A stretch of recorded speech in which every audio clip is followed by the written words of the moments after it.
역대하 18장 9절입니다. 이스라엘 왕과 유다 왕 여호사밧이 왕복을 입고 사마리아 성문 어기 광장에서 각기 보좌에 앉았고 여러 선지자들이 그 앞에서 예언을 하는데, 그나니아의 아들 시드기야는 촛불들을 만들어 가지고 말하되, 여호와께서 이같이 말씀하시기를 왕이 이것들로 아람 사람을 찔러 진멸하기까지 하셨다 하고, 여러 선지자들도 그와 같이 예언하여 이르기를 길르앗 라못으로 올라가서 승리를 거두소서, 여호와께서 그 성읍을 왕의 손에 넘기시리이다 하더라.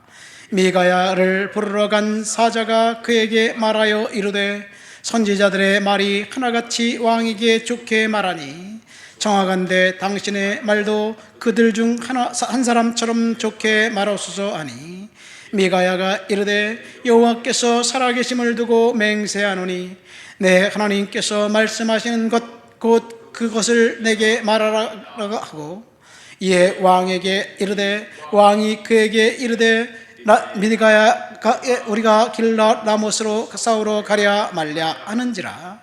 이르되 올라가서 승리를 거두소서, 그들이 왕의 손에 넘긴 바 되리이다 하니, 왕이 그에게 이르되, 여호와의 이름으로 진실한 것 이외에는 아무것도 말하지 말라고 내가 몇 번이나 내게 맹세하게 하니, 그가 이르되, 내가 보니 온 이스라엘이 흩어졌는데 여호와의 말씀이 무리가 주인이 없으니 각각 평안히 자기들의 집으로 돌아갈 것이니라 하셨나이다 하는지라.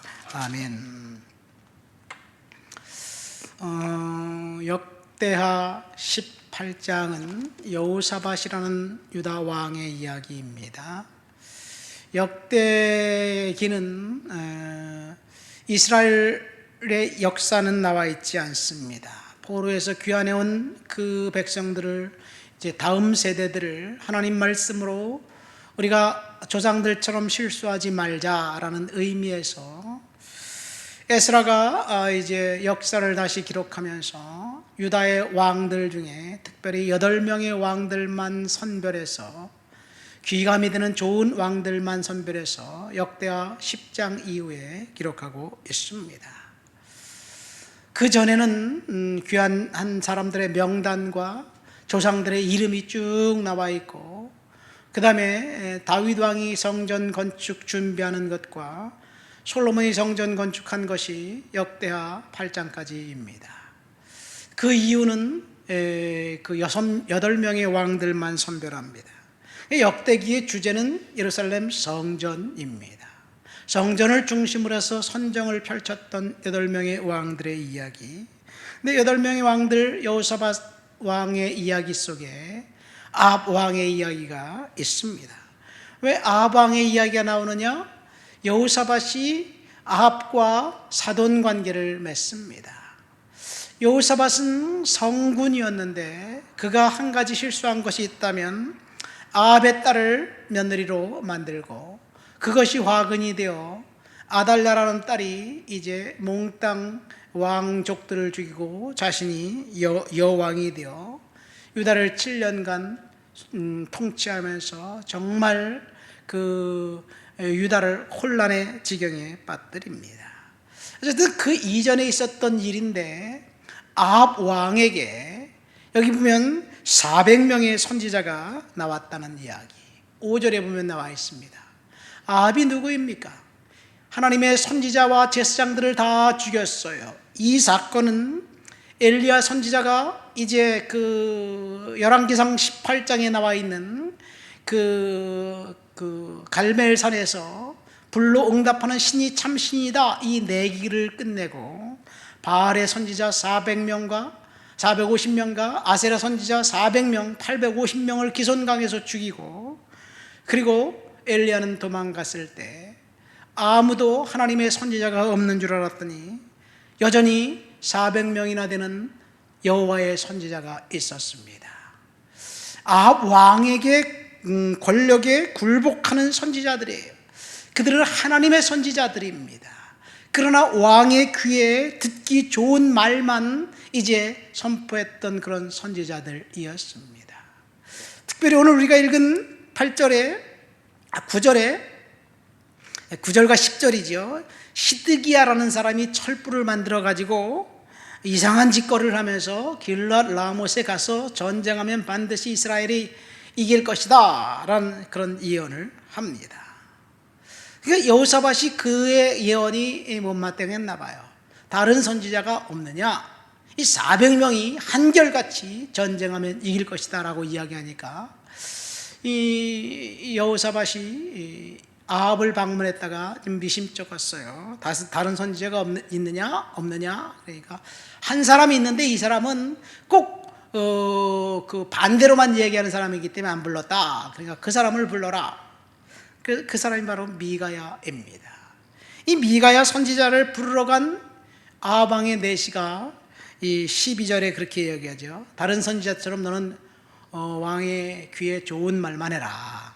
그러니까 아합 왕은 선지자 400명이 있었는데 자기가 듣고 싶어하는 말만 듣기를 원했습니다. 미가야에게 압력을 가합니다. 미가야가 그러니까 나는 하나님이 말씀하신 것만 선포한다. 그렇게 이야기하더니 미가야도 거짓 선지자들의 똑같은 예언을 합니다. 그 예언은 하나님께서 이번에 아합을 죽이기로 작정하셨기 때문입니다. 미가야 선지자의 예언을 듣고 아합은 결국 여호사밧과 함께 전쟁에 나갑니다. 아합은 아마 자신의 운명을 알았는지 또 그 사돈인 여호사밧 유다 왕을 속입니다. 자기는 변복을 하고 유다 왕에게는 왕복을 입히고 전쟁에 나가서 이제 공격을 여호사밧에게 집중하도록 만들고 자기는 피했습니다. 그러나 하나님은 공의가 드러나 우연히 아람 병사가 쏜 화살을 맞고 전쟁이 너무 치열해서 아합은 그곳에서 나오지 못하고 하루 종일 피를 흘리다가 이제 그 전쟁에서 죽습니다. 이것이 역대하 18장의 전체 내용입니다. 이야기입니다.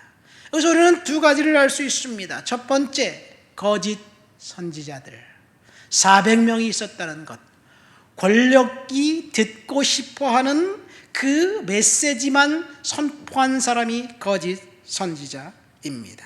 오늘날 거짓 선지자가 있다면 아마도 아합 시대의 거짓 선지자와 비슷하지 않은가 생각됩니다. 이 권력의 그 압력이 참 선지자 미가야에게 12절 말씀 보니까 당신도 왕이 듣기를 원하는 좋은 말을 하라 이렇게 압력을 가하니까 미가야 선지자는 눈 하나 깜짝하지 않고 나는 하나님이 주신 말씀만 선포하겠다 그렇게 이야기합니다. 여기서 참 선지자와 거짓 선지자의 경계가 나옵니다. 첫 번째, 사람들이 듣기 원하는 말을 선포하는 선지자가 거짓입니다. 권력이 듣기 원하는 말, 신도들이 듣기 원하는 말, 귀에 달콤한 말, 그런 말을 선포하는 사람들이 거짓 선지자예요. 성도들이 원하는 메시지만 선포하는 것 뭘까? 모르겠습니다. 하나님이 회개하라고 말씀하셨고 그 다음에 십자가를 지라고 말씀하셨는데 그것을 선포하면 좋아할까? 모르겠습니다. 두 번째, 거짓 선지자는 하나님의 말씀보다는 명예와 경제적인 이익과 탐욕에 더 밝은 사람들이었어요. 이 400명의 그 거짓 선지자들은 아합이 명령하는 대로 그대로 이제 따랐습니다. 왜냐하면 거기에 그냥 순응하면 앞길이 보장되고 이득이 있었기 때문에 그렇지 않은가 생각됩니다. 세 번째, 그들은 숫자적으로 많고 기득권층에 속해서 권력과 결탁되어 있는 사람이었다는 이야기예요. 네 번째, 참 선지자는 힘이 없습니다. 거짓 선지자는 영적인 교만에 가득 차 있습니다. 시드기야라는 거짓 선지자가 철불을 만들어서 뭐 귀한 행동을 하면서 이렇게 이 아람을 완전히 박살낼 것이다, 그렇게 이야기하면서 아주 흥분을 자아내도록 만듭니다. 거짓 선지자는 독선과 아집의 사람입니다. 하나님의 말씀을 볼모로 신도들을 협박하고 그리고 조종합니다. 여러분, 혹시 목회자가 불순종하면 저주받는다, 협박하거나 불안을 조종해서 헌신을 강조하고 헌금을 강조하는 사람들, 거짓일 확률이 많습니다. 오늘날은 그런 사람들이 별반 없는 것 같아요. 옛날 제가 젊었을 때, 어렸을 때 부흥회 같은 데 가면 목사님들이 이 회개하라는 말씀도 하셨지만 헌금하라고 이야기하는데 안 하면 꼭 벌 받을 것 같고 경쟁심에 의해서 너도 나도 하게 만드는 그런 일들, 아마 그런 일들을 한 사람들이 거짓이 아니었을까 이렇게 생각됩니다. 모르겠습니다. 무엇이 진짜고 무엇이 거짓인지 모르겠습니다. 천국 가보면 알겠지요. 오늘 중요한 것은 이 아방 곁에 400명의 거짓 선지자가 있었고 그들이 결국 아합을 자신이 원하는 메시지를 듣고 아합은 전쟁에 나갔다가 전사하는 것이 하나님의 뜻이었고 하나님이 심판하시기 위해서 거짓 선지자를 사용했다는 것. 그런데 여기 참 선지자도 거짓 선지자와 동일한 메시지를 선포합니다. 그러니까 하나님께서 때때로 참 선지자를 통해서 누군가를 심판하기 위해서 하나님의 말씀을 가리고 그들이 원하는 메시지를 선포하게 할 수도 있다는 것, 그것이 하나님이 하시는 일이 아닌가 이런 생각도 한번 해봅니다. 중요한 것은 권력에 아부하는 사람들이 거짓이라는 것. 말씀을 맺습니다. 오늘 여호사밧 왕 이야기 속에 나온 아합 왕, 그는 하나님께서 심판하시기로 작정하셨기 때문에 결국 자기가 듣고 싶어하는 말을 듣고 그리고 자기가 하고 싶어하는 일을 하다가 전쟁에서 전사합니다. 자기는 죽고 싶지 않았을 거예요. 그래서 변복을 하고 들어갔습니다. 그러나 하나님께서 때가 되니까 우연히 쏜 화살을 맞고 너무나 치열한 전투 속에서 나오지 못하고 그곳에서 죽게 하신 그 하나님의 섭리. 이때 엘리야 선지자도 북왕국 이스라엘에 있었습니다. 엘리야 선지자는 도망갔고 또 엘리사 선지자도 그곳에 있었습니다. 어떻게 아합처럼 사악한 왕, 하나님을 멸시하는 왕 옆에 가장 탁월한 선지자가 있었는지 이해가 될 수 없지만 가장 탁월한 선지자, 그 선지자가 있었음에도 불구하고 아합은 끝까지 하나님의 말씀을 경청하지 않았다는 것, 오늘날 우리들에게 들려주는 하나님의 메시지가 아닌가 생각됩니다.